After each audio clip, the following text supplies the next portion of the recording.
So, I hope you enjoyed meeting Sanya and Kathleen, of course. You met Richard yesterday if you were here for the behavioral advantage. What an interesting case today of utilizing those kind of insights and utilizing AI to bring it to life in a way that feels quite human. I spent 11 years in Singapore, so after that, I'm quite ready for some instant noodles. But we have to move on. We have 2 sessions left today, too, at the Human Advantage.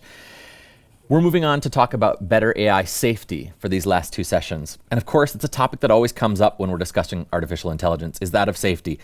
Are we collecting data in ways that respect the original source and its author or creator?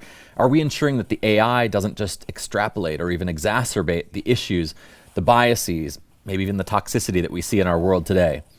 To speak on some of these issues, we have Emmanuel Candès joining us today. So give me a minute to jump back into the studio with Emilie and Emmanuel, and we'll see you there.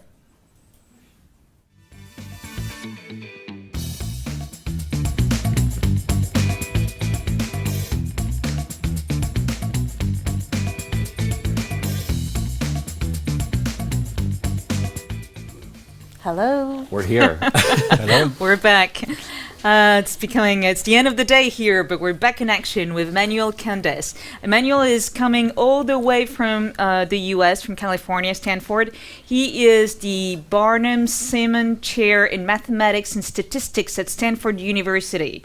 He is also a professor at the California Institute of Technology and a scientific advisor to FairGen that you just met with Samuel.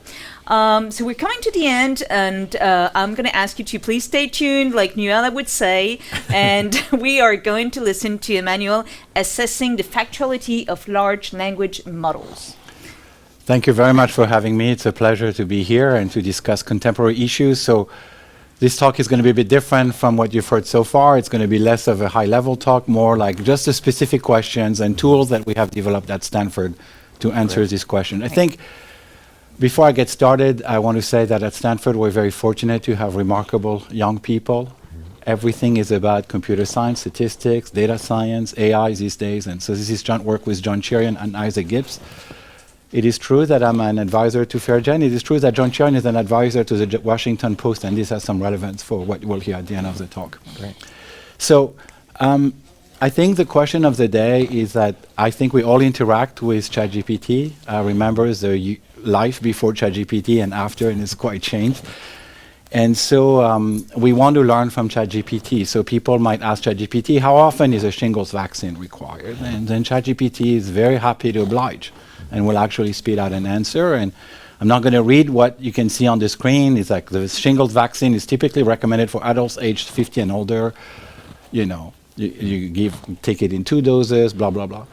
And I think we've all experienced this. Some of these claims are correct, and some of these claims are incorrect. So what we want to understand is, how do we assess the factuality of what we see? Is it possible to give users a calibrated view of how accurate this is? And this is not only for language models. Everywhere I work, I also work for companies, we turn to AI to actually automate tasks. A task that is very important in companies today is compliance. Compliance, you get a legal document, and you want to turn the legal document into a set of rules. And right now humans do it, but of course people would like to automate this task. How do we know that the AI systems that we designed did it well? Because if the AI system doesn't do it well, let's say I'm a large financial company and I have a legal document, and my client does not want to invest in certain countries, and all of a sudden, because the AI translation was done incorrectly, the portfolio manager actually purchased assets in a different country. That's a huge problem. Same thing for language models. People might make decisions based on the outcome of what they see. And so we want to kind of get a calibrated sense of how accurate the AI system has responded to our query. So this is a topic of a huge interest at the moment. And so first of all, what I like about AI is that we can ask a language model to actually look at what you just told me and parse it into claims. And so a language model, this is kind of a low-level task that it can do, and it does it very well. It's going to tell me that the shingle vaccines exist, that it's recommended for adults. And so it printed a long paragraph, maybe several paragraphs, but it can actually parse it into claims, each of which can be evaluated separately. And so we're going to try to score these claims. How likely is each of these claims to be true? And so this is what we're going to talk about.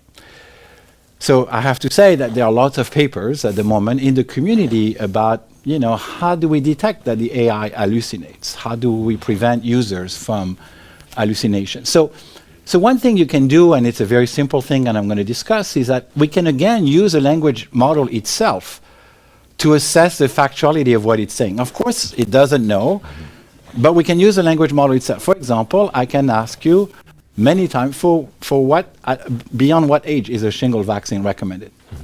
And I can ask the AI system to the same question several times. And I'm going to get different answers each time. So if an answer is persistent, it means that it has a higher likelihood of being true. But if it's less persistent, maybe it has a lower likelihood of being true. So I can also ask the language model to basically tell me how confident are you that the shingle vaccine is recommended for adults 50 years or older.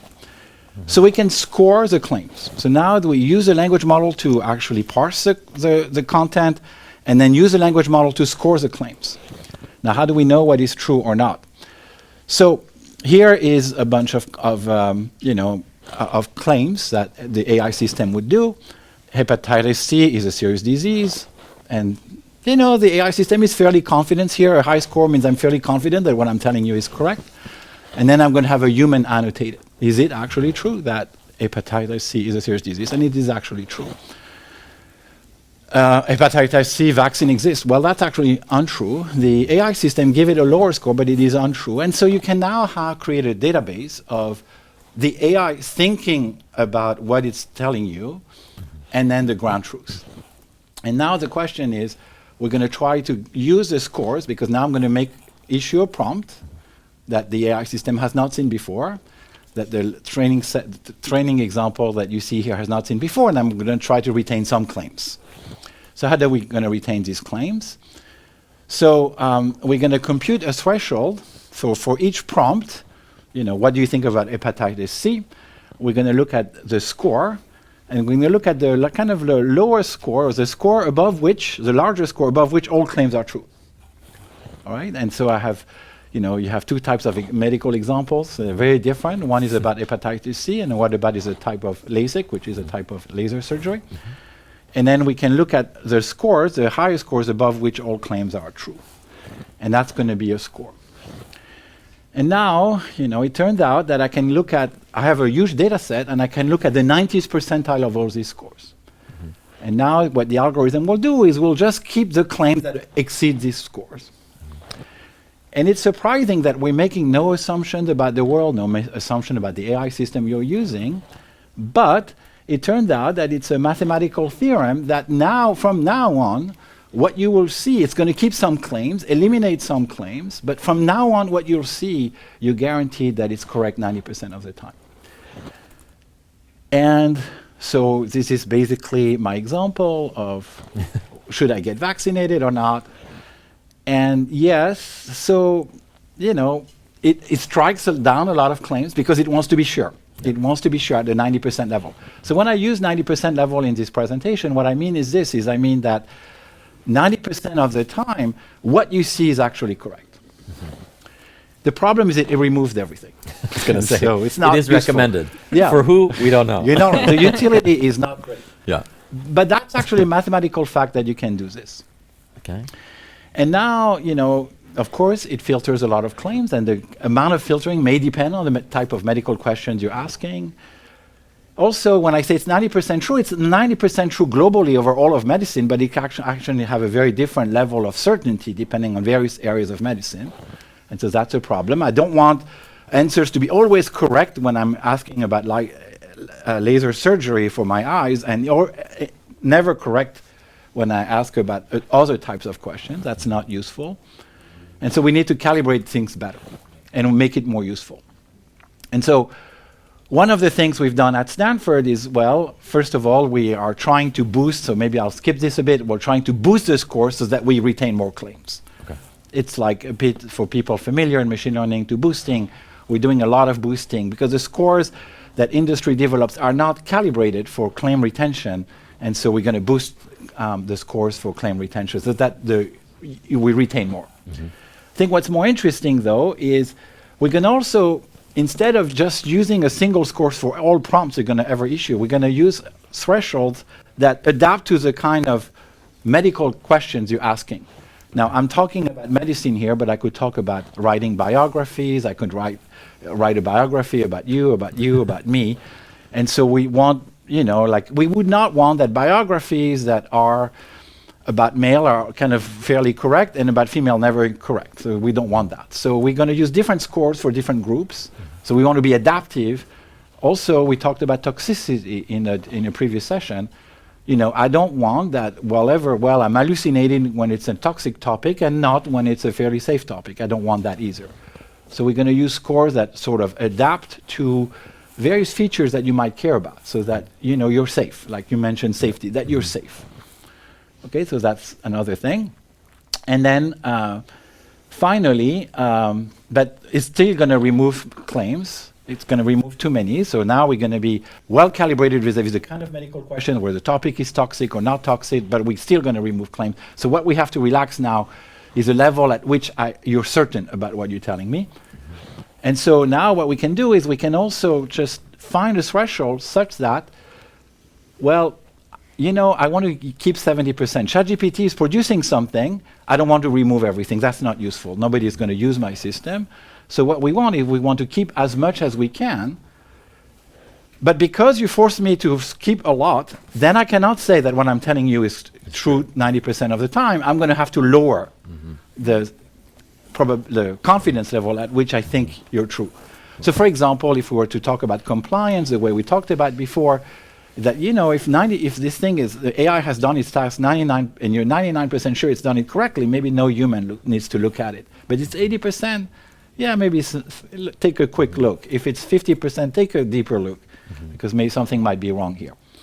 So we can say, and so when we use this system in real life, what we'll see is my example before, which is that, now I'm going to remove few claims. In fact, I'm going to remove only one.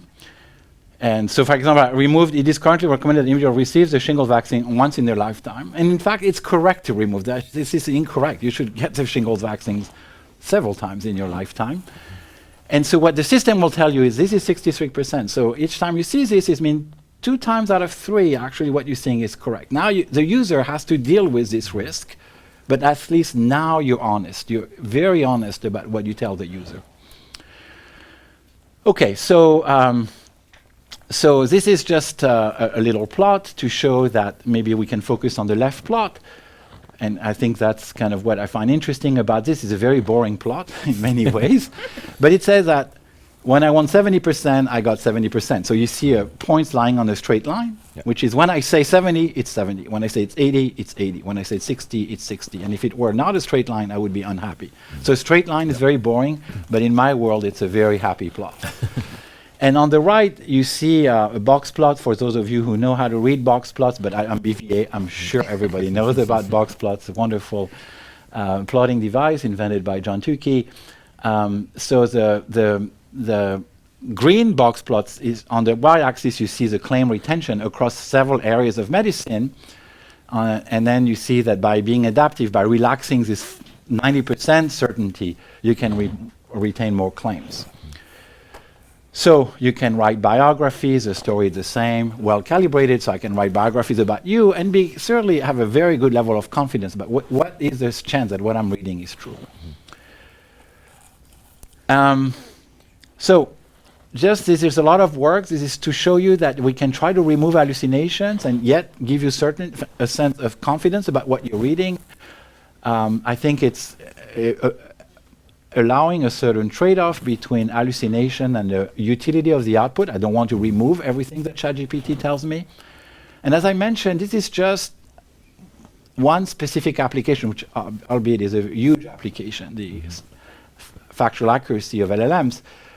But I think as we turn to AI to automate a lot of tasks, I'm sure at BVA you ask this. I work for, as I said, financial company.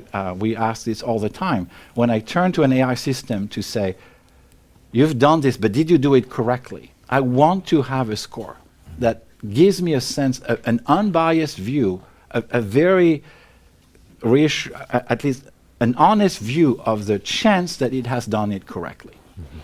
Because if I don't have this, I don't know how I can go to the next stage. Now, I mentioned John Sherian. Some of the statistical ideas around this, I don't know if you care about the US election. I do care about the US I do election. too. We both Well, can we vote. both do. We both We're can both vote in the US. So Americans. we Both Americans. So some of the do. methods that we developed are actually used by the Washington Post to just, in the same sense, give a calibrated view to their viewership about the outcome, the forecast of the election. Okay. And so when they make a forecast, they want it to be well calibrated, and that's kind of some of the tools they use. And so John Sherian has been wonderful in applying these ideas, and they're deployed and live by the Washington Post during election cycles. So Well, what are they saying? What are we learning? How do we want to know? it's very tight at the moment. Still. So if you want a 90th percentile certainty, you cannot say very much. Fair enough. Okay. All right, Thanks, thank you Emmanuel. very much. That's really interesting. As I told you before we walked into this, I'm a little intimidated by your scholarship, as I'm not an LLM expert. But let's take you through a couple questions to help our audience, some of whom are very expert and some of whom are very not expert, but wanting to utilize LLM and AI in general more readily. You talked about working with some private companies as well.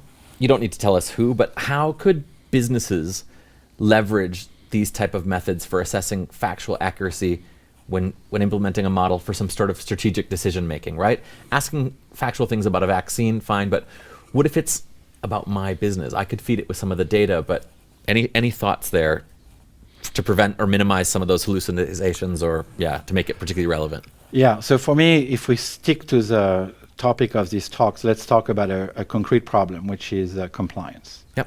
So as I mentioned before, you have lawyers drafting huge documents, very long, and then somehow these documents are going to have to be translated into a set of rules that a computer code can actually recognize. Pick up, yep. Yeah, so that a portfolio manager down the line can actually use and not actually do the wrong thing. Yeah.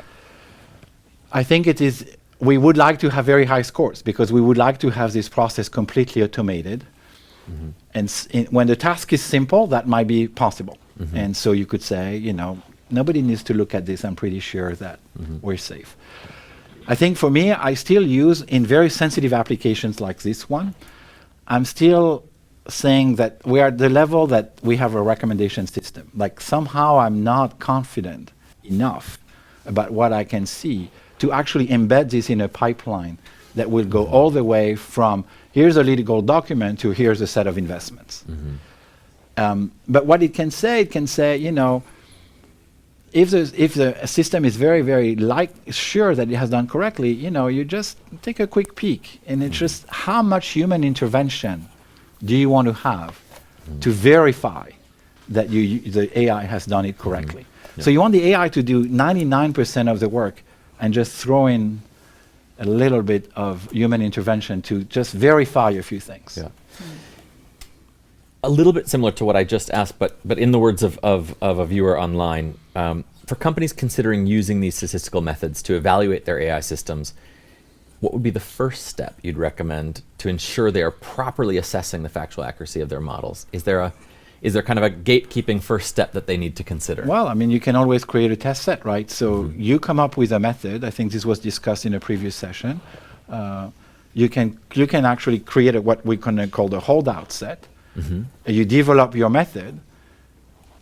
On the holdout set, the ground truth of the holdout set, and you apply your method to your holdout set. And this is the theory I presented is very, very simple. It says, I want to see 90% correctness. I need to be correct 90% of the time. And on the holdout set, you're not correct 90% of the time. Something is seriously wrong. And so the first thing is, it's like everything in data science, right, or AI. It's like you have to collect data. So here means, you have to collect features about the prompts, and then you have to annotate. What is it that you're looking for? Like, is this claim true or not? Did AI do this correctly? So, for example, let's talk about compliance to move a bit from LLMs a bit. It's another form of LLM actually to do AI compliance because you're parsing a long legal document to come up to a set of rules. But you'd say, well, here's a holdout set that I did not train my model on, the model has never seen, even my calibration step has never seen. And you better be correct on that thing. And if you're not, please do not deploy it. No. And So if the first step is Yeah. to do this. And if you're not satisfied with the level of accuracy, then what do? Next step is you change the model, you go to a different model? Like, how do you? Well, you see what industry has done. You collect more data, right? I mean, like the algorithms have gotten a bit smarter, but it's what made a big difference is the data more quality you have. But I think what's good about LLMs and about the world we're entering is that there's also a possibility, a bit in the spirit of what Samuel was saying before, to create synthetic data. So here's a completely different type of work we're doing at Stanford with my students. And when I say we, I'm the messenger. My students do the work, and I watch in awe. So, for example, we actually last week we put a little paper online, and it does something quite interesting, but it's very simple. So we trained a model to actually pass exams. Take exams and get good grades on exams. And Sounds useful. yeah, it sounds useful. But the model did not do well. And this is because it's hard to answer math questions. It's hard to have ChatGPT answer math questions correctly. It's hard to have it answer medical questions correctly. So then what you can do is you can create synthetic data of the following type. You ask, let's say, let's do math because it's less sensitive maybe, but we could do medicine, we could do any subject you like, but let's do math. You ask your model to read a bunch of math textbooks. Okay, that's fine, but it's not going to do well. So now what do you do? Well, you say, well, what concepts did you learn? Name the entities that you've encountered in your textbooks. And so it's going to say, well, I encountered this concept and this concept. Well, great. So describe these concepts now. So you actually ask the language model itself to generate output. So please, describe this concept. Describe what is a matrix. Let's say we want to do well in statistics. Oh, you learn that there's something called a mean. You learn that there's something called a standard deviation. You learn that there's something called a box plot. You learn that all of this stuff. Tell me about these concepts. And then you say, and the next step is going to say, can you please tell me how the mean and the box plot relate to each other? How the mean and standard deviation relate to each other? So now please tell me something about the connection between the concepts. The concept would be what you would find in the glossary at the beginning or the end of your textbook, right? Yeah. And so you ask the language model to discover it by itself. And then you say, well, how can I relate these concepts? And so it's going to create text to relate the concepts. And now you retrain the model on this new corpus of documents, which is purely synthetic. But you guided it to say, please extract concept, describe the concept, explain to me the relationship between this concept. And then you say, please take the exam again. And all of a sudden, the scores jump up. So this is, in a way, you can create synthetic data. It's building sort of a knowledge graph. And all of a sudden, the model does better. So it's possible to actually create synthetic data and do better. Related to that, someone in online has asked, when do you think this or similar technologies will be used to correct GPT models? I think a little bit related to that. Are we going to be using this approach to make the models better, or is it just putting through the same model over and over again? No, I think we could improve perhaps the model in a sort of a feedback mechanism. I think it's possible. The problem is, I think what people have observed is that, but I'm not an expert, so I'm reaching the limits of my knowledge on language model. I'm a statistician. I'm less of a. The problem is that if you try to fix something too much, another problem is going to pop somewhere else. You press it down, you do here, and then boom, it pops up somewhere else. So, there's this catastrophic forgetting that people talk about. People are trying to mitigate these things, but they're still around. Could we improve? I see, at the Stanford community came up with this term, the foundational model. I view it as really a very big, a huge step, like GPT-O, it's a huge step. It's basically taking the English language and all language of the world and embedding this into numbers that can be used for processing, for making predictions, for making a lot of things. And I prefer to kind of not touch this too much, but then fine-tune it around it so that I can do better at specific tasks. You know, more like tentacles than going for the heart. Interesting question, I think, based on the statement that, you know, where it was scratching out elements about the vaccine. Said, what's the plan of action when the entire answer of the GPT model is refused by the calibrator? It means that I cannot say something that I'm confident, and we need to live with that. And, you know, it's just... Or would you choose a different GPT model and hope it gives a more accurate answer? That's possible. Okay. Like that's there's going to be a race, I think. So what's nice about these tools is that they can be wrapped around any scoring mechanism. So you get, with a better scoring mechanism, you get to a better model that predicts whether, you know, you have features of the prompt. How long is a prompt? What is it about? You know, what is the word frequency? Like whatever you like. You know, it's basically a prediction problem, right? Yep. Can you predict the truthfulness of a claim? And as you get better, this thing will get better, because I'm just going to leverage you and I'm going to calibrate you, and that's all I'm going to say. So yes, you could use a different model. If people make progress somewhere else, please use it. Now, I have to be careful, even with respect to things I heard earlier, that if you shop around to get the claim with the answer with the most claims, you might actually be, you know, it's a winner's curse. Like, you know, the person who wins the auction has paid too much. I have a question about handling hallucinations. You mentioned over 1,000 papers on hallucination detection and claim scoring. What are some of the most promising methodologies emerging to prevent or minimize hallucinations in LLMs? It's try to find models that predict. So it's a classification problem.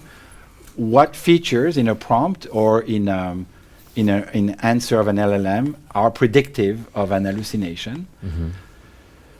And it's hard. It's a hard problem. I think what people use at the moment is a bit like the kind of method I described, which is you reprompt several times and you compare the different answers and you try to get a sense of the stability, or like the replicability of the answer you get as you probe the system several times in several directions. That's one way. You can ask the system itself how it thinks it's confident about its answer. But then really what you need to do then is like, it's a bit like what the kind of statistics we're doing at the beginning of the 21st century, which is like, you might have a good method to predict hallucination, and you might have one, and I might have one. And now we should ensemble. That is, I should try to combine this method. Yes, exactly. So this was the triumph of machine learning at the beginning of the 21st century, was this ensembling method, which is, you know, I have several. Now, what we found is that we can have a lot of weak classifiers with weak performance, but somehow, if I have 100 of them, I can combine them into a super classifier. And so maybe one way to do this is we should come up with a lot of creative ideas to kind of predict hallucination, and then try to see how we can combine our creative ideas into a super predictor. Yeah. I have one more. Go for it. Much less technical. I'm just curious about the process. So you talked about your students and how they do the work, and you guide them and you supervise them. Who decides? Is that the university? Who decides on what research you should be working? What's guiding? Is it like the dean? Is it you? Is it the student? Like, how does it work? What's the process? I hope the dean is not deciding what I'm doing. You didn't hear that here. You didn't hear that here. No, I mean, in the US, we have a lot of academic freedom. So in the US, a professor typically works on anything she wants to work on, or anything they want to work on. And of course, we're subject to funding. So we need to raise money to actually have students. And so a lot of it will be determined by the funding you can get. And so in the US, a lot of my funding goes through either private foundations, for example, the Simons Foundation, or through governmental agencies like the National Science Foundation, the National Institute of Health. And there you respond to calls for proposals. And so these are quite competitive usually. So you submit proposals about research, and they either get funded or do not get funded. And if they get funded and you actually support students through this funding mechanism, then you have an obligation to do the kind of work you promised you'll be doing. Coming back to what you were saying, Emmanuel, about, I might have a way of working, Emily has a way of working, and we're all understanding something different. Yes. A question came in from the crowd just as you were saying that. What about having multiple models talk to one another so you can build a consensus? Is that what you're saying? And would that be more accurate? Of course, yes. Okay. It's like what you want to do is you want to combine prediction rules into a super... The easiest way to do this for people who understand a bit what I'm saying is you could say, I'm going to give a weight. Emilie, maybe let's say is the smartest of the three. So we're going to give 0.5. You're going to get 0.2, 0.3. Well, I'm going half to get as smart as Emily. No.